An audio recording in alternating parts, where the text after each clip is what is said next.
Imagine walking into a bar where your wife is flirting with another man right in front of you.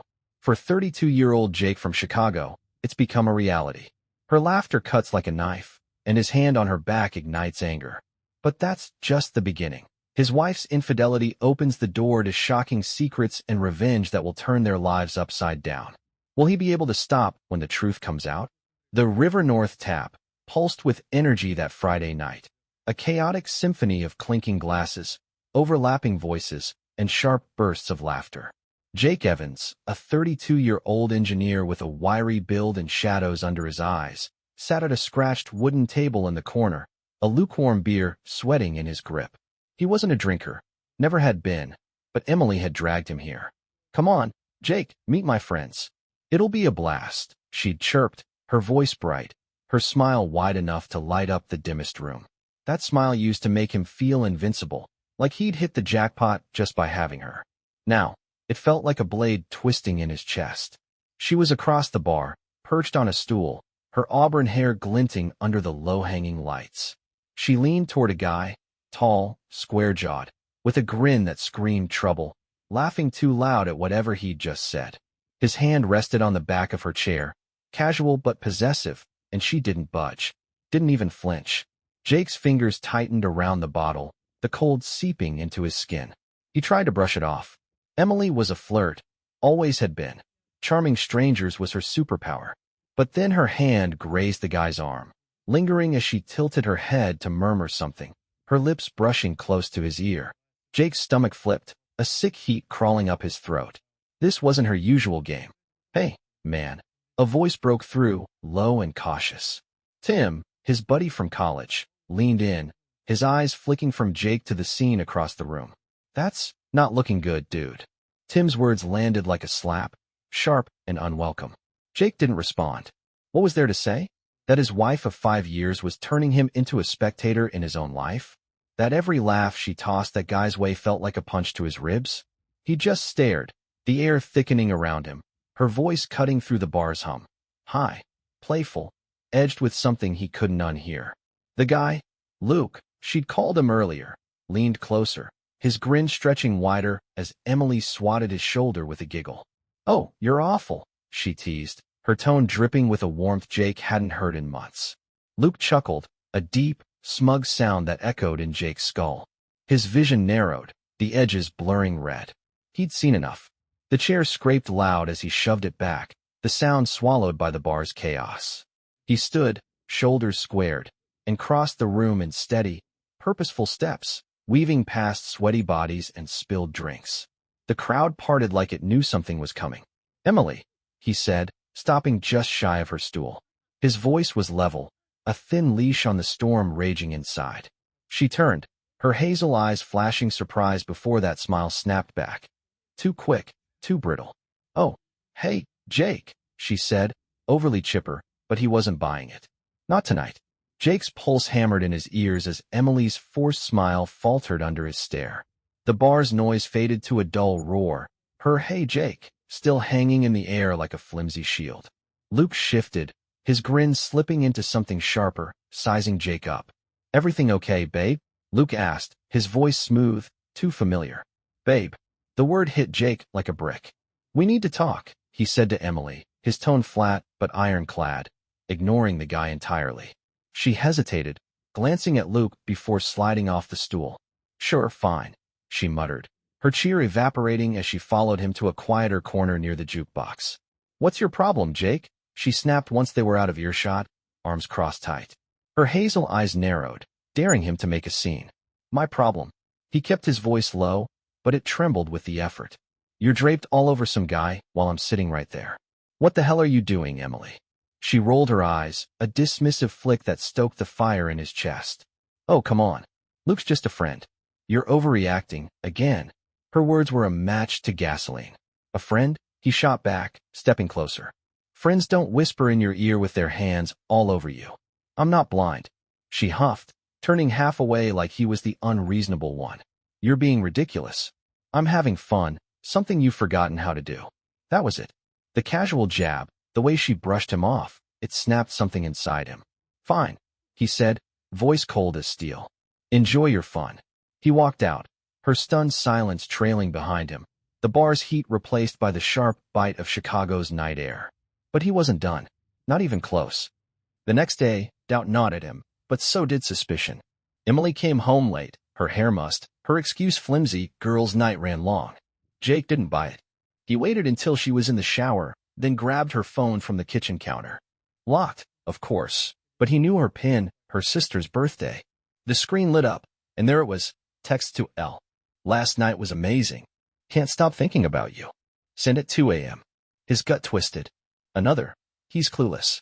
We're good. Sent yesterday. Jake's hand shook as he scrolled. Each message a dagger. Dates, times, plans. She wasn't just flirting.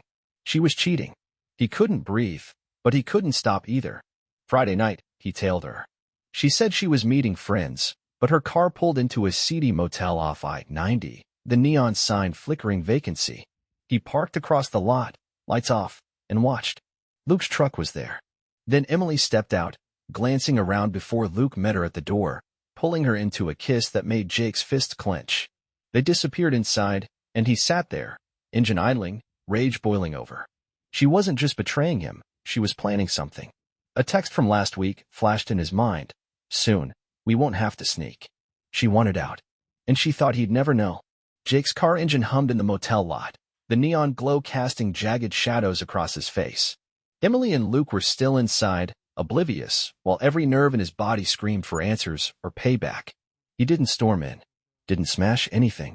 That wasn't him. Instead, he drove home, the image of her kiss with Luke seared into his brain, fueling a cold, deliberate fury. She'd played him for a fool, but he wasn't going down without a fight. Not like this. She slipped into bed that night, reeking of cheap cologne and lies, thinking he was asleep. He wasn't. The next morning, she acted normal, coffee, small talk, a peck on the cheek before work. Jake played along, his smile tight, his mind racing. He'd spent the night digging deeper. Her laptop, left open in the study, was a goldmine. No password, classic Emily carelessness. Emails to Luke piled up in a hidden folder. Can't wait to ditch this life. You're my escape. Another. He'll never suspect. She'd been plotting for months, siphoning their joint savings into a secret account. $15,000 gone. His money. Their future. Stolen. Jake didn't confront her yet. He needed her to feel safe, to keep slipping up. First, he hit her where it hurt. The bank. He called their financial advisor, voice steady. Move everything to my personal account. Now.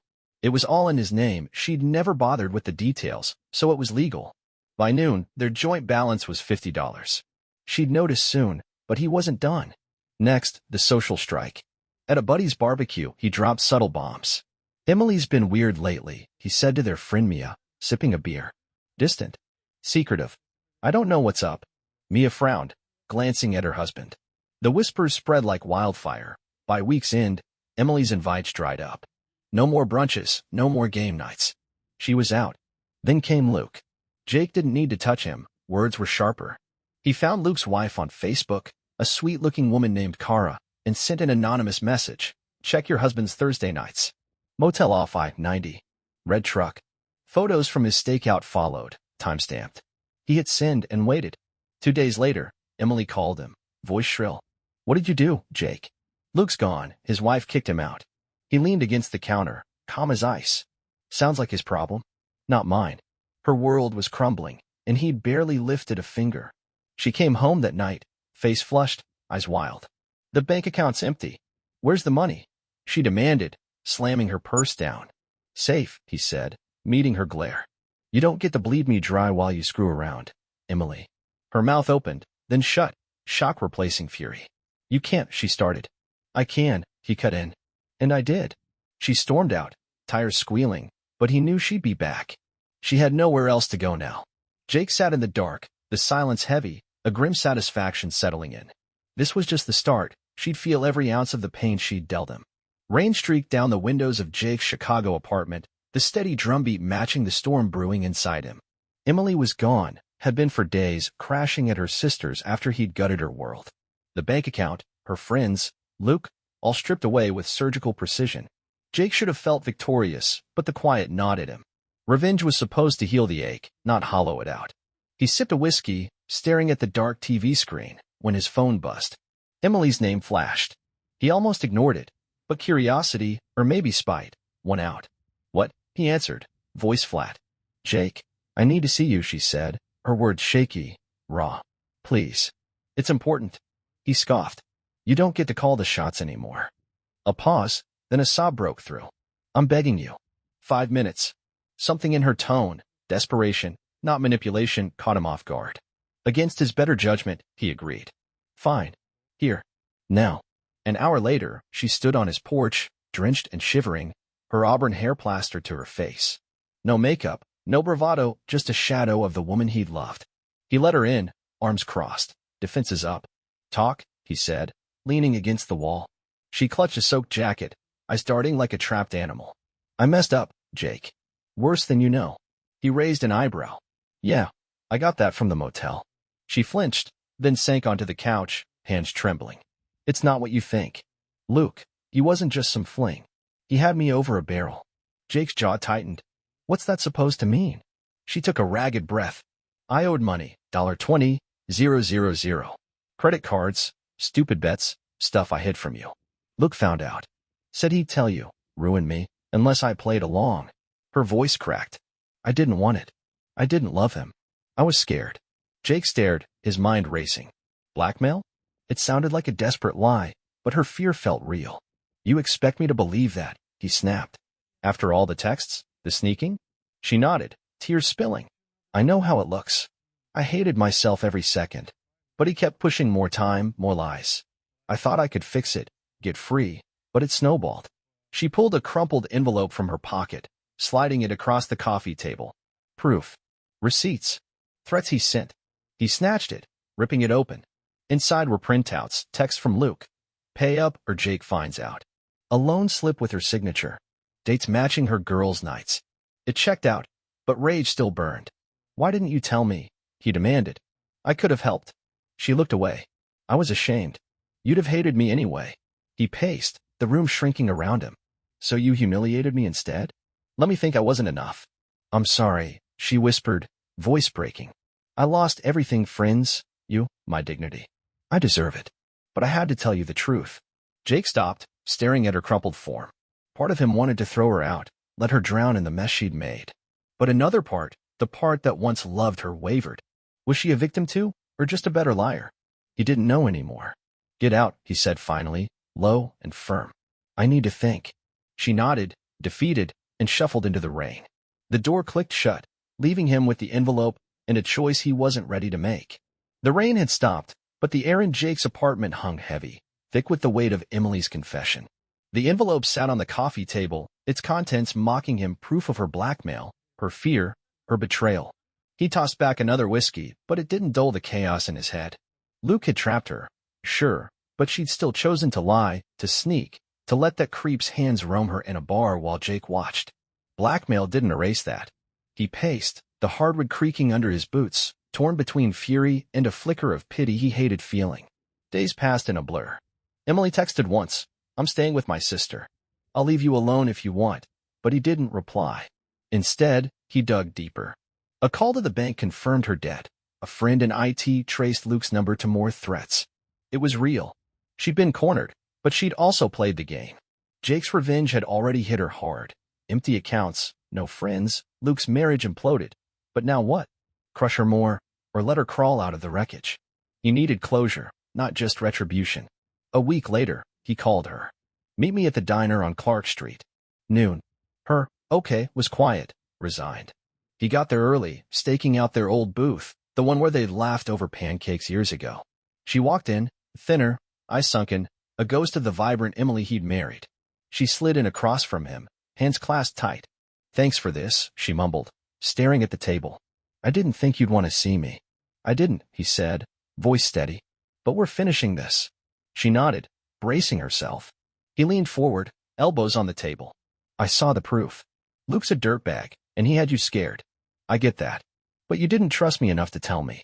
You let him pull you in, and you stabbed me in the back instead. Her lip quivered, but she didn't argue. I know, she whispered. I'll regret it forever. He slid a folder across to her, divorce papers, neatly typed. I'm done, Emily. You don't get my money, my trust, or my life anymore. Sign it. Her eyes welled up, but she took the pen, her hand shaking as she scrawled her name. I'm sorry, she choked out. For all of it. He didn't soften. You should be. Luke's gone. Your friends ditched you, and you've got nothing. That's on you. She nodded, tears splashing onto the table, but he wasn't finished. I told Kara everything, Luke's wife. She's pressing charges for the threats. He'll pay too. Emily looked up, startled. You didn't have to. Yeah, I did, he cut in. Not for you. For me. He stood, tossing a few bills for the coffee. Good luck, Em. You'll need it. He walked out, the diner bell jingling behind him, a weight lifting off his chest. She'd lost everything. Home, reputation, him, and it was fair. Legal. Final. Months later, Jake sold the apartment, moved to a quiet suburb, and started over. Emily faded into rumors, living cheap, working odd jobs, alone. Luke faced court, his life unraveling too. Jake didn't gloat. Revenge had been cold, clean, and done. But as he sat on his new porch, the sunset painting the sky, he felt it. Peace. Not joy, not yet, but a chance to rebuild. She'd paid. He'd survived. And that was enough.